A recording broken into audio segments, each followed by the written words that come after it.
محبت تو ایک احساس ہے، جذبوں، سوچوں، خیالوں اور انکہی باتوں کا۔ محبت کبھی لفظوں کی محتاج نہیں رہی ہے، وہ تو اپنا آپ بنواتی ہے، آنکھوں کے رستے اپنے محبوب کے دل میں اتر کر اسے اپنے سحر میں جکڑ لیتی ہے۔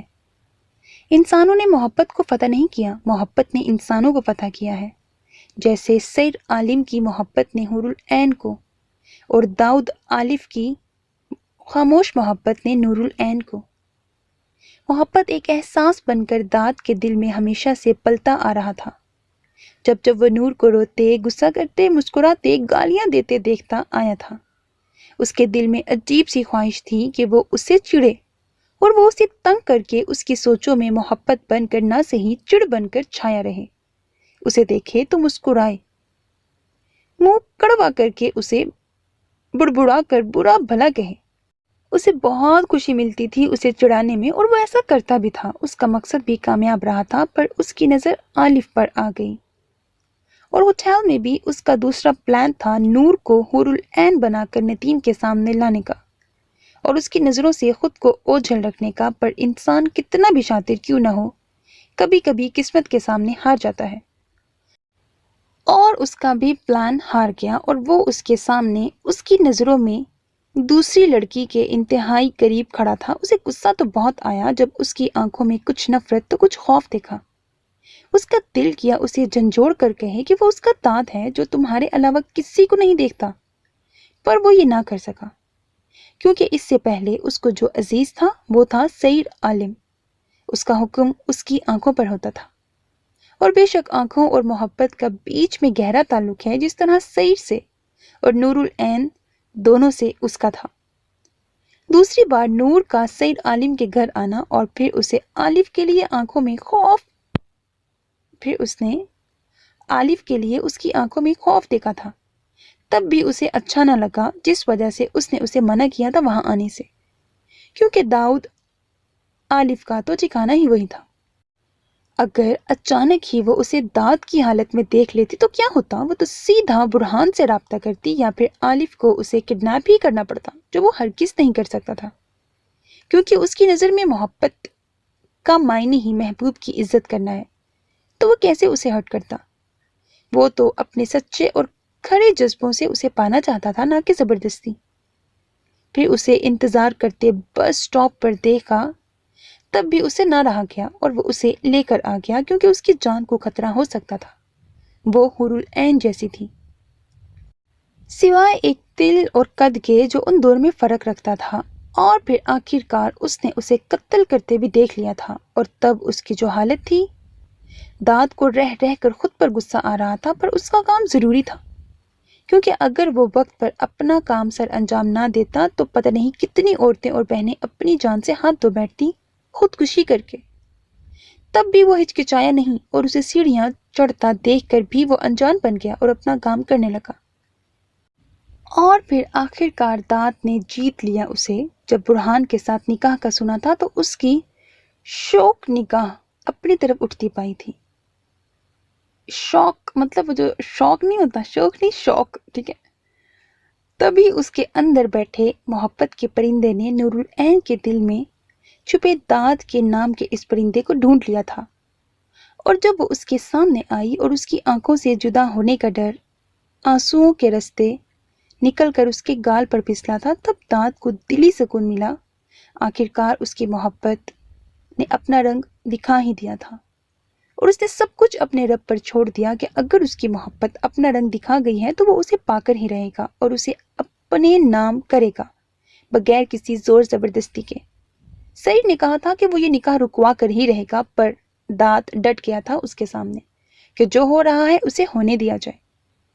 آخر جب قاضی کے قدم اس کے گھر میں پڑے تو داد کے قدم ڈگمگائے تھے، پر وہ پھر بھی خود پر ضبط کرتا ڈٹا رہا، اور آخر کار صبر جیت گیا، عزت سے اپنی محبت کو پا لیا تھا بغیر کسی زور زبردستی کے، اور آخر کار وہ نور العین جمال سے نور العین داؤد آلف بن گئی تھی۔ آلف نے اپنے موبائل کی بیپ پر نکال کر دیکھا، جہاں ایک ہارٹ ایموجی کے ساتھ نکاح مبارک لکھا تھا۔ داد کہا لگا اٹھا، اور نیچے خیر مبارک کے ساتھ آپ کو بھی بہت بہت بھائی کا نکاح مبارک ہو۔ کچھ دیر میں ایک ہنستا ہوا ایموجی حاضر ہوا۔ دانت نے گھڑی میں وقت دیکھا جو رات کا 1 بجا رہی تھی۔ اس کے دل میں ہلچل ہونے لگی کہ وہ ملے اور اسے نکاح کی مبارکباد دے اور اس کے گلے شکوے دور کرے، اپنی سجی سنوری دلہن بونی کو جی بھر کے دیکھے۔ اس نے موبائل ٹیبل پر رکھا اور خود آئینے کے سامنے آیا۔ بلیک پینٹ پر اسکائی بلو شرٹ میں گھنے بالوں کا پف بنائے وہ بڑا ڈیشنگ لگ رہا تھا۔ اس کی کالی آنکھیں خوشی سے بے انتہا چمک رہی تھیں اور لبوں پر تبسم تھا۔ سوچتے ہیں ہم کہ کتنے معصوم تھے، کیا سے کیا بن گئے دیکھتے دیکھتے۔ وہ آہستہ سے اس کے روم میں داخل ہوتے واپس دروازہ بند کر کے لیمپ کی مدھم روشنی میں چلتا ہوا بیڈ پر اس پری پیکر کے پاس آیا اور آہستہ سے دونوں پاؤں اوپر رکھ کر کوہنی کے بل لیٹ کر مٹے مٹے میک اپ کے ساتھ اس کے چہرے پر بکھری لٹوں کو انگلی کی مدد سے پیچھے کرتے گنگنایا اور گہری نظروں سے زندگی میں پہلی بار اس کا جائزہ لینے لگا، ورنہ تو ہمیشہ نظروں کی بغاوت سے سرسری ہی دیکھا کرتا تھا۔ ڈیپ ریڈ لہنگے میں بغیر دوپٹے کے وہ آنکھیں موندی گہری نیند میں تھی۔ آنسوؤں کے میٹھے میٹھے نشان اس کے گالوں پر تھے اور مسکارا رخسار پر پھیلا ہوا تھا۔ اس فسوں خیز لمحات میں بھی داد کے دل نے کہا کہ اسے جگا کر شیشے کے سامنے لے جائے تاکہ وہ چیخ کر اپنے ہوش و حواس میں آئے، پر وہ ایسا نہیں کر سکا۔ داد کی نظریں بھٹک کر اس کی ٹانگوں سے سر کے لہنگے سے نمایاں ہوتی سفید پنڈلیوں پر گئیں۔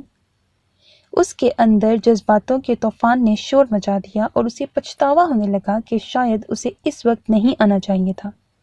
وہ صبح دیکھ لیتا اسے، پر اس نادان دل کو کون سمجھاتا۔ اس نے بے ساختہ پاؤں کا انگوٹھا اس کی پنڈلی پر پھیرا اور اس کے خوبصورت چہرے کو دیکھا، جس کی آنکھوں میں شاید اس کے لمس کو محسوس کرتے لرزش ہو رہی تھی۔ داد نے دیکھا اس نے سارے زیورات اتار دیے تھے جو ڈریسنگ ٹیبل پر رکھے اپنی ناقدری پر رو رہے تھے، اور دوپٹہ اس کا نیچے پڑا تھا زمین پر۔ نکاح مبارک مسز داؤد آلف، اس نے ذرا سا جھک کر نور کے کان میں سرگوشی کی۔ نور جو کہ اپنے بیڈ پر پاس پڑے وجود کو اپنا وہم تسلیم کر رہی تھی اور اپنی پنڈلی پر گدگدی نما اس لمس پر بے سکون ہوئی تھی، آواز پر اپنی آنکھیں پٹ سے کھولیں اور کچھ دیر چھت میں لگے فانوس کو تکنے کے بعد نظروں کا رخ پھیرا تو دو کالی جذبوں سے چور آنکھوں کو اپنا آپ تکتے پا کر وہ سانس لینا بھول گئی۔ داؤد؟ اس کے لبوں میں جنبش ہوئی۔ یس مسز داؤد۔ داد کی بھاری سرگوشی نما آواز پھر سے اس کے سماعتوں سے ٹکرائی اور دماغ میں ساری آج کی صورتحال کسی فلم کی طرح چلنے لگی۔ دماغ کے پوری طرح بیدار ہوتے وہ زوردار چیخ مارنے ہی والی تھی کہ دانت نے بر وقت اس کے منہ پر اپنا بھاری ہاتھ رکھا۔ کیا کر رہی ہو یار؟ ابھی رخصتی نہیں ہوئی جو مجھے تمہارے ساتھ دیکھ کر بخش دیں گے۔ وہ اس پر پوری طرح جھک آیا تھا اور نور داد کے اس روپ پہ حیران تھی۔ اب اس طرح دیکھ کر امتحان مت لو، تم اچھی طرح سے جانتی ہو کہ میں کتنا کمزور دل کا مالک ہوں۔ وہ آنکھ دبا کر چھچھورے پن سے بولا تو اس کی سانس تھم گئی اور وہ خود کو اس کے شکنجے سے چھڑوانے لگی۔ دفعتاً نور کو اپنے پاؤں پر اس کا لمس محسوس ہوا تو اس کا دل دھڑکنا بھول گیا۔ وہ جلدی سے اپنی ٹانگیں سمیٹ گئی اور دوسرے ہاتھ سے انہیں ڈھکنے لگی۔ داد اس کی ساری کارروائی خاموشی سے دیکھ رہا تھا، جس کے ماتھے پر ننھے ننھے پسینے کے قطرے نمودار ہو گئے تھے۔ ایک بات بتاؤں؟ اس کی آنکھوں میں دیکھتے وہ شرارت سے بولا تو نور نے اس کے ہاتھ پر اپنے ناخن گاڑ دیے، پر اس کا ہاتھ نہ ہلا منہ سے۔ پوچھنا کیا، اب شوہر ہوں تمہارا، بتا ہی دیتا ہوں۔ تم بہت خوبصورت ہو، چاند جیسی خوبصورت اور چاندنی جیسی پاک معصوم۔ محبت سے اس کی آنکھوں میں دیکھتے وہ بولا تو نور کی مزاحمت تھم سی گئی۔ اس کے دل نے ایک بیٹ مس کی تھی۔ وہ بے ساختہ اس کی لو دیتی نظروں سے نگاہیں چرا گئی، اور وہی لمحہ تھا جب داد نے اس کے ماتھے پر اپنی محبت کی مہر ثبت کرنے کے لیے جھکا ہی تھا کہ نور نے ایک دم اسے پیچھے دھکا دے کر پلک جھپکتے بیڈ سے نیچے کھڑی ہوئی۔ داد اس کی حرکت پر اپنی مسکراہٹ صاف چھپا گیا اور حیران ہوتے ڈرنے کی ایکٹنگ کرتے اسے دیکھنے لگا۔ تم گھٹیا کمینے انسان، تمہاری ہمت کیسے ہوئی میرے روم میں آنے کی؟ وہ چیخی اور اپنے بالوں کو اپنے آگے پھیلا لیا۔ یار پلیز یہ چیخنے کا کام بعد میں چھوڑ کر پہلے اپنا منہ تو دھو لو اور یہ کالے بال پیچھے کر لو، ورنہ قسم سے شادی کے جوڑے میں بھوتنی لگ رہی ہو۔ اور تم تو جانتے ہو تمہارا سرتاج کتنا نازک دل کا مالک ہے، ایک ڈرپوک بزدل انسان ہے، کہیں اس کا دل ہی نہ پھٹ جائے۔ اس کی چیخ اور گالی کو سیریس نہ لیتے دانت نے اس کے حلیے کی جانب اشارہ دلوایا، اور ایک پل کو تو نور بھی ٹھٹک کر رک گئی۔ آخر ایک لڑکی تھی، خود پر بھوتنی کا لفظ کیسے برداشت کر سکتی تھی؟ اس نے ایک خونخوار نظر اس پر ڈال کر ذرا سا پیچھے ہٹ کر آئینے میں دیکھا۔ اسی لمحے دانت نے ہاتھ بڑھا کر لائٹ آن کی اور نور اپنا خوفناک حلیہ مرر میں دیکھ کر چیخ پڑی۔ دانت نے گھبرا کر لائٹ آف کی۔ کیا کر رہی ہو پاگل بونی؟ وہ بیڈ سے اتر کر نیچے آیا اس کی طرف، اور نور اس کی بات کو نظر انداز کرتے جلدی سے گھبرائی اپنے بال سمیٹ کر جوڑے کی شکل میں بناتی ٹیشو سے اپنی آنکھیں اور لپسٹک صاف کرنے لگی جس نے اسے بھوتنی بنایا ہوا تھا۔ جب وہ دیکھنے کے لائق ہوئی تو گہرا سانس لے کر رہ گئی۔ اس نے کتنی خوفناک سٹوریز ریڈ کی تھی جس میں چڑیل ایسی ہی دکھائی جاتی تھی۔ آج خود کو دیکھ کر اسے اندازہ ہوا کہ ناول میں موجود لوگ کیسے ڈرتے ہوں گے جن کا پہلے وہ اندازہ نہیں لگا پاتی تھی۔ وہ اپنی سوچوں میں دانت کو تو فراموش ہی کر گئی تھی، اور اس کی اسی بے خودی کا فائدہ اٹھاتے دانت اس کے بالکل پاس آ گیا تھا۔ اب ٹھیک لگ رہی ہو بالکل میری بونی۔ ہاتھ بڑھا کر اس کے بالوں کو قید سے آزاد کرواتے وہ بولا تو نور جھجک کر کچھ غصے سے پیچھے ہوئی۔ ہاتھ مت لگاؤ مجھے تم، ورنہ جوتے مار کر یہاں سے بھگاؤں گی، سمجھے؟ وہ دیوار سے لگی اس پر گرائی، البتہ اس کی نظروں کی تپش سے وہ گھبرا رہی تھی۔ یہ کون سا دانت تھا؟ یہ اس کا دوست ایسا تو نہیں تھا۔ اس میں سے تو شرم ہی ختم ہو گئی تھی۔ میں نے ہاتھ کب لگایا تمہیں؟ ایک ہاتھ دیوار پر رکھ کر محبت سے اس کے غصے کے پیچھے گھبرائے روپ کو دیکھتے وہ بولا، تم مجھے ڈرا رہے ہو دانت؟ وہ اپنے گرد دیوار پر رکھے اس کے دونوں ہاتھوں کو ہٹانے کی کوشش کرتی غصے سے بولی، مت بھولو ابھی صرف نکاح ہوا ہے ہمارا، اور وہ بھی زبردستی۔ میں تمہاری بیوی ہوں، منکوہا نہیں، میں تمہاری بیوی نہیں ہوں، منکوہا ہوں۔ وہ اس کی نظروں سے گھبراتی اپنے آپ کو مضبوط کرتی ٹھوس لہجے میں بولی، کیا بکواس بنایا ہوا ہے؟ پہلے نکاح سے بیوی ہو جاتی تھی، اب منکوہا۔ اس طرح سے ترسانے سے بہتر ہے بندہ نام کر کے 7 پردوں کے پیچھے چھپا دیتے، کم از کم تڑپتے تو نہ۔ اس کے دیوار پر ہاتھ مار کر غصے سے کہنے پر نور کی آنکھیں پھٹی تھیں۔ یہ دانت تھا، بزدل سا دانت۔ اگر اپنی آنکھوں سے نہ دیکھ رہی ہوتی تو بالکل بھی کسی کی زبان سے سننے پر یقین نہ کرتی کہ یہ دانت ہے۔ اس کا چہرہ شرم سے غصے سے تپ گیا تھا۔ نور العین بیٹا تم ٹھیک ہو؟ وہ کچھ تلخ کہنے کے لیے منہ کھول ہی رہی تھی کہ نرگس بی کی بند دروازے سے باہر گھبرائی ہوئی آواز آئی۔ نور نے ایک دم دروازے کی طرف خوشی سے دیکھا اور پھر دانت کو جو مسکرا کر اسے ہی دیکھ رہا تھا۔ ایک یہ بھولی عوام ذرا بھی نہیں سمجھتی کہ نئی شادی ہے، شاید دلہا مبارک دینے آیا ہو، پر نہیں، انہیں تو پریشان ہو کر خود گھبرانا ہے اور دلہن کو بھی چیخ چلانے کا موقع دینا ہے۔ دانت نے آنکھیں گھما کر کہا تو نور نے اپنا پاؤں اس کے پاؤں پر مارا جو دانت کو کسی روئی کی طرح لگا۔ بی میں آ رہی ہوں، وہ ہکلا کر کہتی دانت سے دور ہونے پر بولی، اور آگے بڑھی کہ پیچھے سے دانت نے اس کی کمر میں بازو ڈال کر اسے روک دیا۔ ضرور جاؤ، اور نتیجہ جو کچھ دن بعد رخصتی رکھی گئی ہے نا، وہ صبح ہی تمہیں میرے روم میں پہنچا کر ملے گا۔ وہ جھک کر سرگوشی میں اس کے کان میں بولا تو نور ساکت سے رک گئی، اس کے اتنے قریب ہونے پر کہ اس کا سر اس کے سینے سے لگا ہوا تھا اور مضبوط ہاتھ اس کی کمر میں تھا۔ بی میں سو رہی ہوں، آپ جائیں، میں ٹھیک ہوں۔ وہ ایسا ہرگز نہیں چاہتی تھی کہ صبح اس کے کمرے میں پہنچ جائے، تبھی ایک دم بولی، اچھا اپنا خیال رکھو بیٹا، اگر کچھ چاہیے ہو تو بتا دینا۔ بی اس کے دروازہ نہ کھولنے پر سمجھ گئی تھی کہ شاید سونے لگی ہے، پھر سے تبھی بولی، ہاں کہو تنہائی۔ دانت نے جھک کر پھر سے سرگوشی میں کہا تو نور کی ریڑھ کی ہڈی میں ایک سرد لہر دوڑ گئی۔ وہ بے ساختہ نفی میں سر ہلانے لگی۔ وہ چلی گئی تھی اور نور پھر اس کے ساتھ اکیلی رہ جانے پر اپنے لبوں پر زبان پھیرنے لگی۔ ڈرو نہیں، میں منقوہ والے سسٹم کی عزت کرتا ہوں۔ اس کا رخ اپنی طرف کرتے، اس کے ماتھے پر اپنی محبت کی مہر ثبت کرتے وہ بولا تو نور آنکھیں موند گئی اور دانت اس پر ایک نظر ڈال کر مڑا۔ میرے ساتھ بہت غلط کیا ہے تم لوگوں نے دانت کے پیچھے سے بھرائی ہوئی آواز آئی۔ جانتا ہوں، وہ کہہ کر رکا نہیں، آہستہ سے دروازہ کھول کر بغیر کسی کے پرواہ کیے وہاں سے نکلا تو پیچھے نور نے اپنا چہرہ صاف کرتے دروازہ لاک کیا اور ایک ڈریس نکال کر باتھ روم میں بند ہو گئی۔ اپنے باپ کو جلد پہنچنے کا کہتے اس نے موبائل آف کر دیا اور آفس سے باہر نکل آیا۔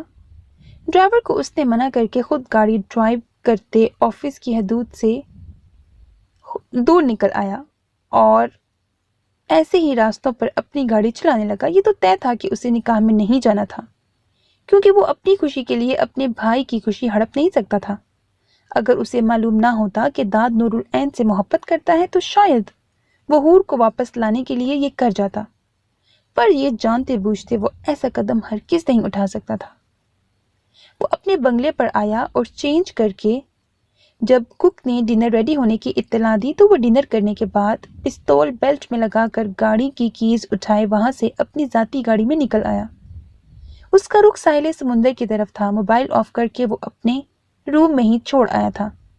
جانتا بھی تھا اپنے باپ کا اس عمل سے کیا ری ایکشن ہوگا، پر جب اسے معلوم ہوا کہ ہارٹ اٹیک کا سب ناٹک ہے تو وہ بہت شرمندہ ہوا کہ یہ کیا کرنے چلا ہے اس کا باپ۔ ایک ریسٹورنٹ کے لیے وہ کسی کی بھی زندگی سے کیسے کھیل سکتا ہے؟ اسے لگا اگر وہ نور سے نکاح کر لے گا تو اسے وہ حق کبھی نہیں دلوا پائے گا جو اسے داد دے سکتا ہے، کیونکہ وہ جانتا تھا اگر اس کا نکاح نور سے ہو جاتا تو وہ بالکل بے حس بن جاتا اور وہ بیچاری معصوم لڑکی لالچیوں کے بیچ گم ہو جاتی۔ تبھی اس نے اپنے قدم پیچھے کر لیے تھے اور حور کو لانے کا کوئی دوسرا ہی راستہ اپنانا تھا۔ گاڑی ساحل سمندر کے کچھ فاصلے پر روک کر وہ آ کر وہاں موجود سنگل بینچ پر بیٹھا اور اس حسین نظارے کو دیکھتے ٹھنڈی ٹھنڈی ہواؤں میں خود کو ہلکا پھلکا محسوس کرنے لگا اور جو بھوت تھا سر پر وہ بھی سرک گیا تھا۔ کچھ ہی دیر میں اس کا موڈ حشاش پشاش ہو گیا تھا اور وہ مسکراتے وہاں سے اٹھا۔ گاڑی کو وہیں رہنے دے کر وہ قدم اٹھاتا پیدل چلنے لگا اور سوچوں میں کافی دور نکل آیا۔ اگر بیسٹ تک پہنچنا ہے تو پہلے سید عالم کو جاننا پڑے گا، وہ بڑبڑایا اور سرسری سی نظر رات کے اس پہر ایک چھوٹی سی بچی کی کلائی سے پکڑے دوسرے ہاتھ میں بیگ اٹھائے جاتے آدمی کو دیکھا۔ وہ سمجھا شاید کوئی باپ بیٹی ہوں، سفر سے آ رہے ہوں، تبھی نظر انداز کرتا آگے بڑھ گیا۔ چھوڑو مجھے، ایک سرگوشی نما آواز برہان کے کانوں میں پڑی تو وہ ٹھٹک گیا، پر رکا نہیں اور آگے موڑ مڑتے کچے میں اتر کر درختوں کی آڑ میں دیکھا تو وہاں کوئی نہیں تھا۔ اسے لگا اس کا وہم ہے، بھلا کیا ہو سکتا ہے؟ نہیں، وہ بچی اور وہ آدمی برہان، وقت دیکھو۔ وہ ٹھٹک گیا دل سے آتی آواز پر اور جلدی سے باہر واپس روچ پر آیا، پر وہاں کوئی نہیں تھا۔ اس نے اپنی گن نکالی اور اس پر پکڑ مضبوط کرتے آگے بڑھا۔ راستہ سنسان تھا، وہ آدمی اور چھوٹی بچی پتہ نہیں کہاں چلے گئے تھے۔ برہان چلتا گیا کہ پاؤں سے کچھ ٹکرایا۔ اس نے جھک کر دیکھا تو وہ ایک جوتی تھی، چھوٹی سی ننھے سے پاؤں کی۔ مطلب وہ آواز سچ میں تھی۔ اوہ نو! وہ بھاگا پر دور دور تک راستے پر کوئی نہیں تھا۔ وہ ماتھا مسلتا واپس پلٹا اور اللہ کا نام لیتے اس بچی کی سلامتی کی دعا مانگتے وہ اندھیرے میں جنگل میں اتر آیا۔ اسے افسوس ہونے لگا کہ وہ موبائل کیوں نہیں لایا تھا۔ اس نے سنبھل کر قدم رکھتے ہر آہٹ پر اپنی سماعتیں بچھا دیں۔ رات کے گھور اندھیرے میں گھنے جنگل میں اس وقت بھیڑیوں کے رونے کی آوازیں آ رہی تھیں۔ ایسے میں وہ کیسے ڈھونڈتا اس بچی کو اور آدمی کو؟ مجھے جانے دو بوڑھے انکل۔ ایک دم وہ الرٹ ہوا کیونکہ وہی روتی ہوئی آواز بہت قریب سے آئی تھی۔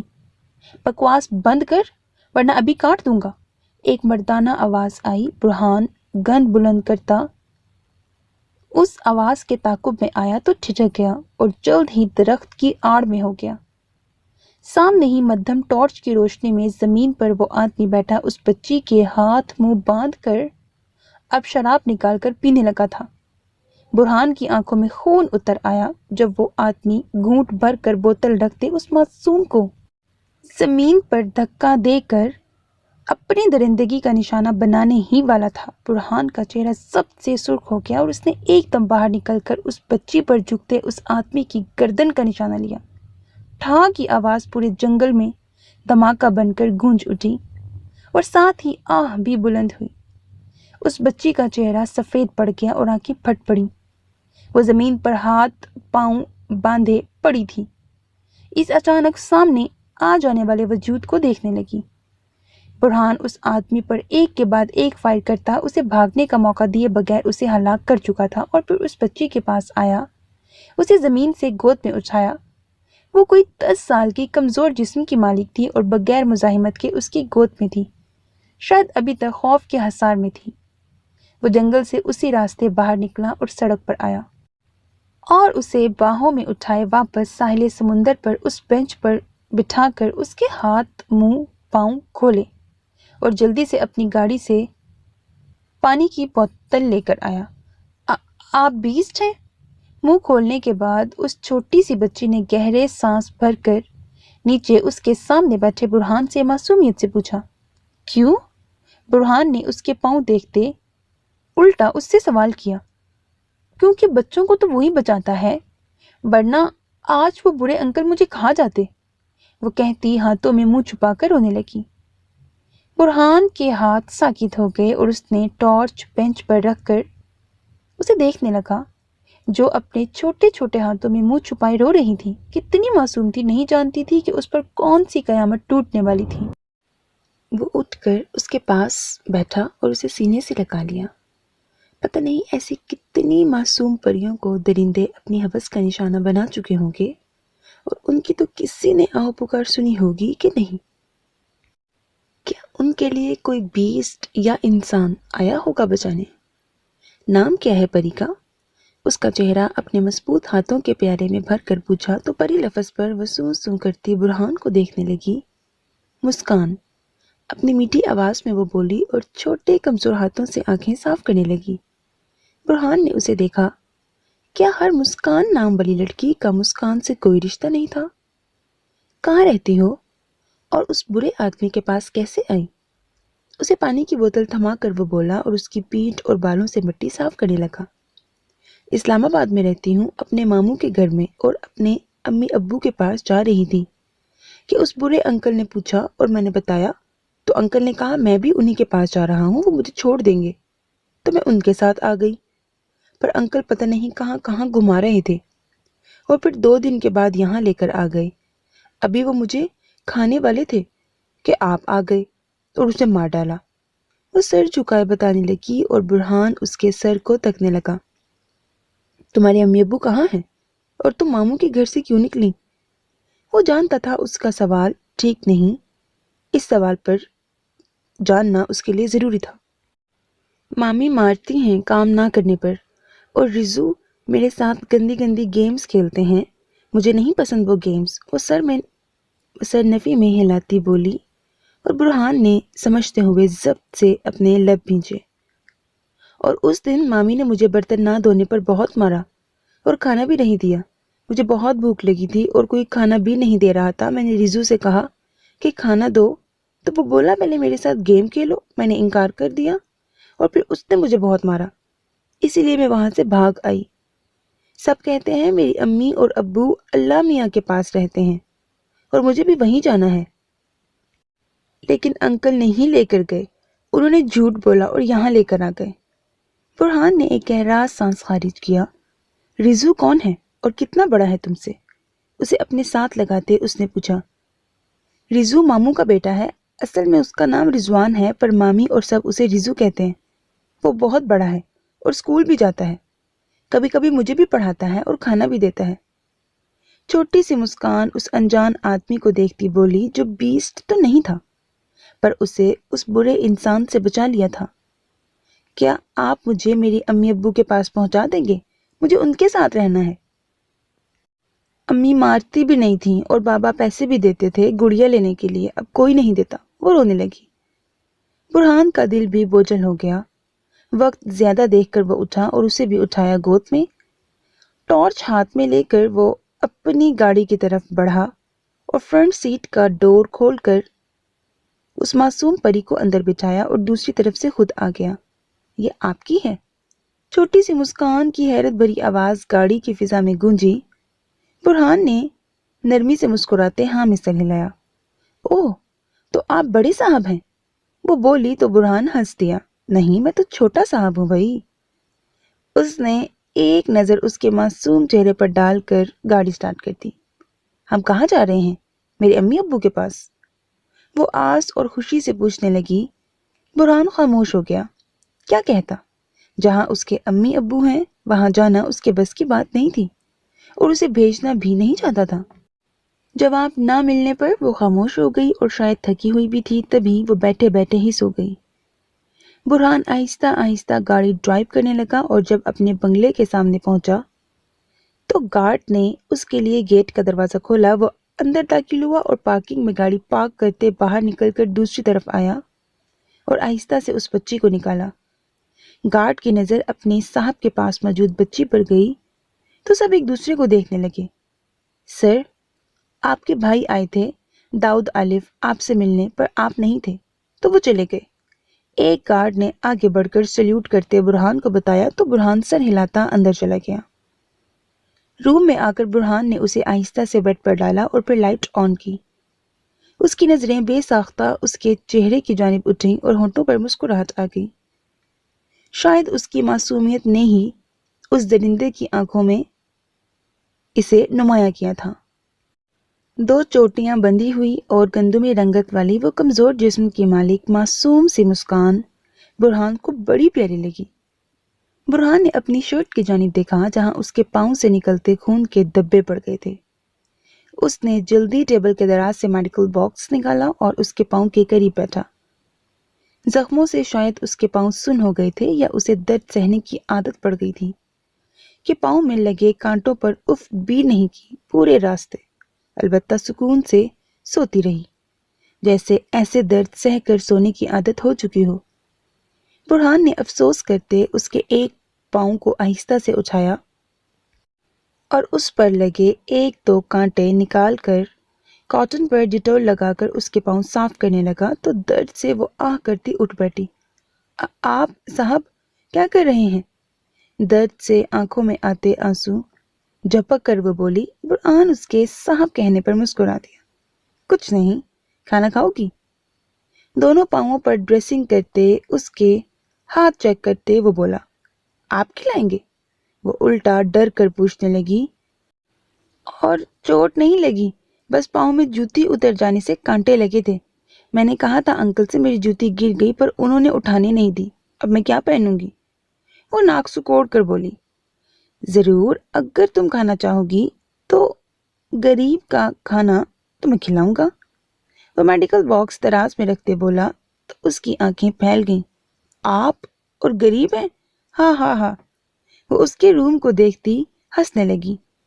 ایسے تو گھر ہم مامی کی ٹی وی میں دیکھتے تھے، اور آپ کی گاڑی کتنی بڑی ہے، اور یہ چارپائی بھی تو دیکھو کتنی بڑی اور نرم ہے، میں نے پہلے کبھی نہیں دیکھی۔ دیکھو کتنا خوبصورت گھر ہے، میں تو وہاں زمین پر سوتی تھی۔ کہتی کہتی وہ پھر مایوس ہو گئی۔ اچھا رو مت، میں کھانے کے لیے کچھ لاتا ہوں۔ وہ اس کے سر پر ہاتھ پھیرتے وہاں سے موبائل اٹھا کر باہر نکل گیا اور مسکان اس کی چوڑی پشت کو دیکھ کر روم کو ستائش بھری آنکھوں سے دیکھنے لگی۔ کچھ چیزیں تو اسے سمجھ نہیں آئیں، پر کچھ کو دیکھ کر وہ آنکھیں پھیلا گئی، جیسے الماری، دوسرا فرنیچر۔ برہان نے کچن میں آ کر موبائل آن کیا اور مسکراتے داد کے نمبر پر نکاح مبارک کا میسج بھیجا۔ پھر موبائل شیلف پر رکھ کر وہ فروٹ نکال کر اس کے لیے فروٹ چاٹ بنانے لگا کہ داد کا رپلائی آ گیا۔ وہ مسکرا دیا جب خیر مبارک دیکھا، مطلب وہ کامیاب گیا تھا۔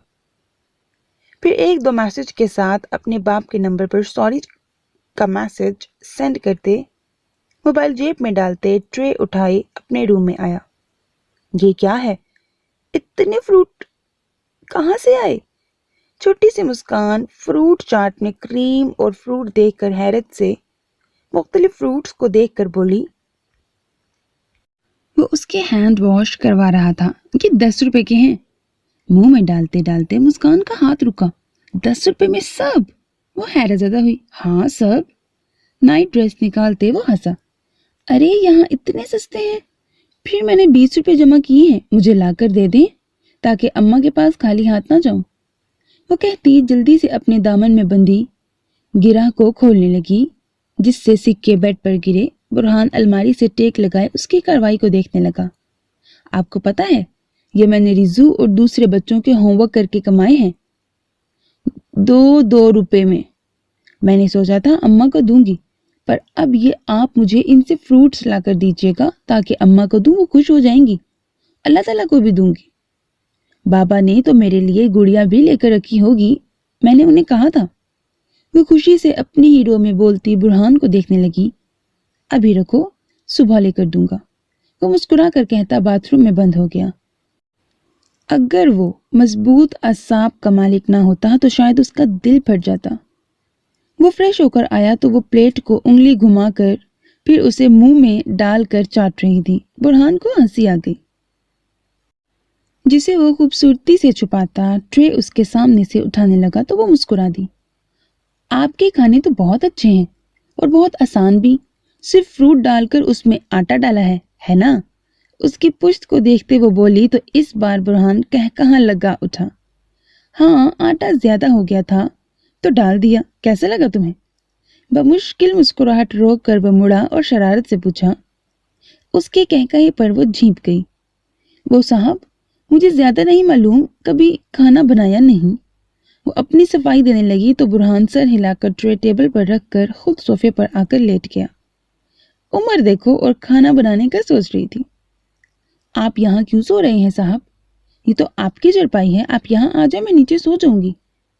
وہ پاؤں نیچے رکھنے ہی والی تھی کہ برہان نے جلدی سے کہا، نہیں، آج تم میری چرپائی پر سو کر دیکھو، میں بیزار ہو گیا ہوں یہاں سوتے سوتے۔ برہان کے کہنے پر مسکان نے اسے دیکھا کہ امیر لوگوں کے اپنے ہی نخرے ہیں، کہاں اتنی زبردست چارپائی اور کہاں ایک چھوٹا سا صوفہ۔ وہ کندھے اچکا کر واپس لیٹ گئی اور آنکھیں موند گئی۔ صاحب آپ کل مجھے میرے امی ابو کے پاس چھوڑ کر آئیں گے نا؟ کچھ دیر بعد اس کی نیند میں ڈوبی آواز برہان کی سماعتوں سے ٹکرائی۔ وہ لب بھینچ گیا اور کوئی جواب نہ دیا۔ کچھ دیر بعد جب کمرے میں اس کی سانسوں کی آواز گونجنے لگی تو وہ اٹھ کر لائٹ آف کرنے لگا کہ بے ساختہ نظر اس کے معصوم چہرے پر پڑی تو اس کے ماتھے پر بوسہ دیے بغیر نہ رہ سکا اور کمفرٹر اڑا کر واپس اپنی جگہ پر آ کر لیٹ گیا۔ اب اس کی سوچوں کا رخ اپنی فیملی کی طرف تھا۔ تمہیں جانوروں میں کون سا جانور پسند ہے؟ مسکان پاس بیٹھی ہور سے پوچھنے لگی۔ ہور نے سوال پر ناسمجھی سے نظریں اٹھائیں۔ مجھے کیا پتا، میں نے کون سا انہیں دیکھا ہے؟ وہ کندھے اچکا گئی۔ پھر بھی بلی ہے، کتا ہے، گدھا، گھوڑا، شیر، مور، کوئی بھی۔ وہ کچن میں لنچ ریڈی کرتی کک کو دیکھتے بولی، کیا پتا یہ کیسے ہوتے ہیں، میں نے کون سا انہیں چھو کر محسوس کیا ہے۔ وہ منہ بنا گئی، مجھے نہیں پتا۔ سوال کا اصلی مقصد کیا ہے؟ تمہیں پتا ہے کتے کا ایک نسل ہے جو چھوٹے اور بہت خوبصورت ہوتے ہیں، ان کے لمبے سفید بال ہوتے ہیں اور انتہا کے پیارے ہوتے ہیں، اور وہ پیار بھی بہت کرتے ہیں۔ وہ ببل منہ میں ڈالتے بولی، تو میں کیا کروں؟ تم لو اسے، اور تمہاری یہ جو تنہائی کا گیلا ہے نا وہ ختم ہو جائے گا، پر تمہیں اسے بہت محبت دینی پڑے گی اور اپنے ساتھ ہی رکھنا پڑے گا۔ مشورے کے ساتھ وہ معلومات بھی فراہم کرنے لگی۔ میں خود کو نہیں سنبھال سکتی، کتا کیا پالوں گی؟ حور العین تلخ سی ہنسی۔ مسکان نے گھبرا کر آس پاس دیکھا، کہیں اسے ہرٹ کرتے کسی نے دیکھ تو نہیں لیا، اور پھر اس کا جائزہ لینے لگی، پر ایسی کوئی مشکوک چیز سامنے نظر نہیں آئی تو سکون کا سانس لیا۔ تم کر سکتی ہو، وہ بہت معصوم اور پیارا ہوگا۔ اگر اسے تم سے محبت ہو گئی تو جہاں تم جاؤ گی وہ وہیں آئے گا اور تمہیں بھی اپنی محبت دے گا، سوچ لو۔ مسکان اٹھ کر اس کے پاس آئی اور سرگوشی میں بتانے لگی، کتنے کا ہے؟ حور نے سوچا ٹرائی کرنے سے کیا جاتا ہے، اور مسکان کی بانچیں پھیل گئی۔ پیسوں کی پرواہ مت کرو، تم صرف ہاں اور نہ میں جواب دو۔ کاٹے گا تو نہیں؟ حور کو ڈر لگنے لگا اتنا بڑا فیصلہ لینے سے۔ نہیں پاگل، بالکل بھی نہیں، البتہ وہ تو بہت سویٹ ہوتے ہیں، صرف پیار دینا جانتے ہیں۔ اس کا ہاتھ اپنے ہاتھ میں لے کر وہ بولی، پھر کیا کہتی ہو، لا دوں کل؟ ٹھیک ہے، اگر اتنا پیارا ہے تو لا دو۔ حور العین اس بات میں سر ہلانے لگی اور مسکان کے دل پر پھوارے پڑ گئے۔ اس نے بے ساختہ اپنی گردن پر انگلیاں پھیری۔ اب آئے گا مزہ سعید صاحب، بڑی ناگوار گزرتی ہے نا آپ کو مداخلت۔ وہ اپنی سوچ پر مسکراتی حور کو دیکھنے لگی۔ حور العین بی بی، لنچ ریڈی ہے، ٹیبل پر لگا دوں؟ مؤدب سی کوک بولی۔ ہاں لگا دو، ہم آتے ہیں۔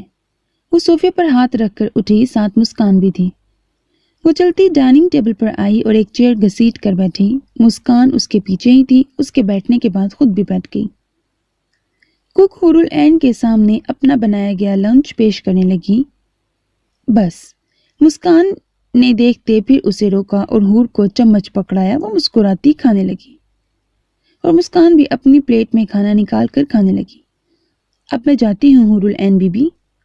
ٹیبل صاف کرنے اور برتن دھو کے کچن کی صفائی تک کا کام مسکان پر تھا۔ اس کے اجازت لینے پر حور نے سوچا کہ اللہ حافظ کا تو پوچھا ہی نہیں صحیح سے۔ ٹھیک ہے۔ وہ اتنی کم انگلش پر مایوس ہو گئی۔ کیا ہوا؟ تمہارا منہ کیوں اتر گیا ہے؟ مسکان نے اس کے تاثرات دیکھتے پوچھا تو حور العین نفی میں سر ہلا گئی۔ I love you۔ برتن اٹھاتی مسکان کے ہاتھ ٹھٹک گئے اس لفظ پر۔ اس نے حور العین کو دیکھا جو گردن اکڑا کر کہتی اب اٹھتی اسے دیکھ رہی تھی۔ کیوں بھائی، کس سے کہہ رہی ہو؟ بہن، دماغ پر تو بخار نہیں چڑھ گیا؟ وہ برتن رکھ کر بولی، ایک تو تم لوگوں سے ذرا سی انگلش میں بات کیا کی جائے پتہ نہیں خود کو کیا سمجھنے لگتے ہو۔ بندے کا فرض ہے جواب ہی دے دے، پر نہیں، یہاں تو الٹا سامنے والے کو بخار کا کہا جا رہا ہے، مطلب حد ہے۔ مسلمان تو نام کی ہی رہ گئی ہو۔ حور غصے سے کہتی وہاں سے جانے لگی اور مسکان ہونکوں کی طرح اس کی پشت کو دیکھنے لگی۔ واہ بھائی، مسلمان نے کب سے آئی لو یو کا جواب دینا فرض کر لیا ہے۔ وہ حیرت سے بڑبڑاتی واپس برتن اٹھانے لگی۔ وہ روم میں اکیلی بیڈ پر پڑی تھی۔ سعید کی ناموجودگی میں اسے بالکل بھی سکون نہیں آ رہا تھا۔ دل کر رہا تھا وہ کہیں بھی ہو اسے کھینچ کر لے آئے اور اپنے برابر سلا دے۔ عادت جو ہونے لگی تھی اسے۔ ڈنر وہ صبح والی کوک ہی تیار کر کے دے گئی تھی جو حور نے بمشکل چند لقمے لیے تھے اور اپنے روم میں بند ہو گئی۔ وہ پتہ نہیں کہاں تھا، کیا کر رہا تھا، کچھ بھی تو معلوم نہیں تھا اس کے بارے میں۔ کیسا عجیب شخص ہے۔ وہ بڑبڑا کر کروٹ لے گئی۔ میری ذرا برابر نہیں، پرواہ نہیں، صبح سے نکلا ہے ابھی تک نہیں آیا۔ مسلسل بے چینی سے وہ اٹھ بیٹھی اور بیڈ سے نیچے اتری۔ بالوں کو سمیٹ کر اس نے 2 بل ڈال دیے اور پیچھے کر لیے۔ آہستہ سے روم کا ڈور کھول کر باہر آئی۔ پورے گھر میں پھیلی مکمل خاموشی نے اس کا استقبال کیا۔ ایک پل کو تو وہ ڈر گئی، اگر گر گئی یا چوٹ لگی تو سعید تو ناراض ہو جائیں گے۔ وہ آگے بڑھ کر ریلنگ پر ہاتھ رکھتی چلنے لگی۔ اسے کون سی میری پرواہ ہے۔ وہ منہ بنا کر سیڑھیاں سنبھل سنبھل کر اترنے لگی اور جب نیچے قدم رکھا تو گرتے گرتے بچی۔ اس کا دل دھک دھک کرنے لگا۔ یا اللہ، آپ کا لاکھ لاکھ شکر۔ وہ گہرا سانس بھر کر بائیں جانب مڑی اور پھر سیدھا چلتی گئی کیونکہ اس کے قدم گنے ہوئے تھے۔ سلائڈ گلاس ڈور سے وہ بیک سائڈ پر آئی۔ تازی ہوا کا جھونکا جب اس کے جسم اور چہرے سے ٹکرایا تو وہ گہرا سانس بھر کر مسکرا دی۔ میں کچھ بھی کر سکتی ہوں، وہ سرگوشی میں خود سے مخاطب ہوئی اور ہنس پڑی۔ وہ کچھ قدم مزید آگے بڑھی اور پھر نیچے بیٹھ گئی۔ ٹھنڈے ٹھنڈے فرش کو ہاتھوں پر محسوس کرتے وہ مسکرائی اور لیٹ گئی۔ اسے معلوم نہیں تھا کہ وہ کہاں ہے، کیوں آئی ہے، صرف یہ جانتی تھی بغیر سعید کے وہ روم اسے بے چین اور گھٹن میں مبتلا کر رہا تھا۔ آپ کہاں ہیں سعید؟ اور اسے معلوم نہ ہوا کہ اسے جانا بھی ہے واپس روم میں۔ وہ وہیں سو گئی گہری نیند میں۔ صبح کی سفید کرنیں دور افق پر پھیلی تب اس کی گاڑی پورچ میں رکی۔ وہ اتر کر چلتا ہوا اندر آیا تو عارف نے گیٹ لاک کرتے اس کے پیچھے آیا۔ آج دیر ہو گئی۔ عارف نے سگریٹ بوٹ سے مسلتے سعید کی چوڑی پشت کو دیکھتے پوچھا۔ ہاں، کچھ کام آ گیا تھا، پھر شکیل کی فیملی کو پیسے بھی پہنچائے۔ عارف سے کہہ دینا وہ اب شکیل کی فیملی سے دور رہے۔ اس کے کہنے پر عارف نے سر ہلایا۔